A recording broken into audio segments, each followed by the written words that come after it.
The Bureau of Land Management is charged with protecting our federal lands, and that includes the animals on them. But climate change is changing the game, especially for wild horses and burros living in our mountains and deserts.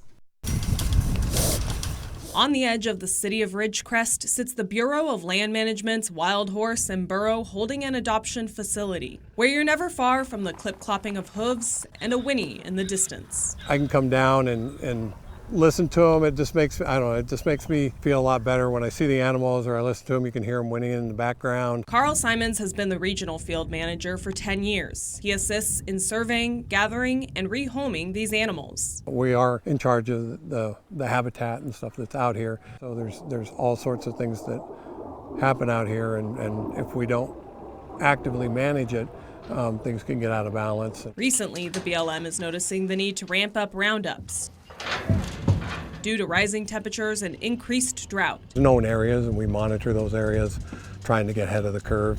You know, the last thing we want to do is find out that they've ran out of water completely. One of the areas monitored is the Fenner Spring, the sole water source in the Paiute Mountains. At this time, the spring is unable to support the burro population, which can drink around 190 gallons of water a day. If there's burros hanging around the spring and it's dried up, we'll know that they're in stress because they're hanging around a dry water source. In July, teams noticed the decreased water supply negatively impacting the health of the herd. So the Needles field office is gathering burros and moving them to the facility in Ridgecrest. You know, sometimes it's only 2, 3 animals. Other times it can be 25, 30, or 40 animals in a day. It's real hard because, as I explained, with the size of the BLM land, trying to find them is, every single one of them is really hard. We try to do what we can. There's ones that they blend in, they live out there. In total, the program is looking to remove up to 60 burros. They're gathered using water and bait traps to lure them into corrals.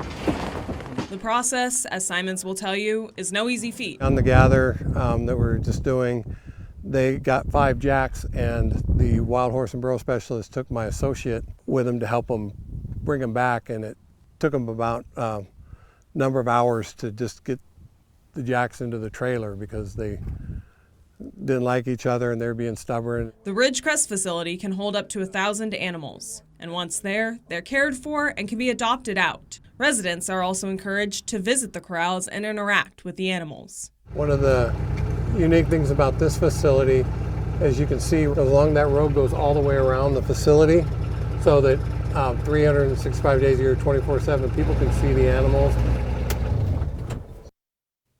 So if you do find yourself in Ridgecrest, again, you're free to stop by the facility and see the animals. We have their address as well as adoption information on our website, turnto23.com. In studio, I'm Veronica Morley, 23ABC, connecting you.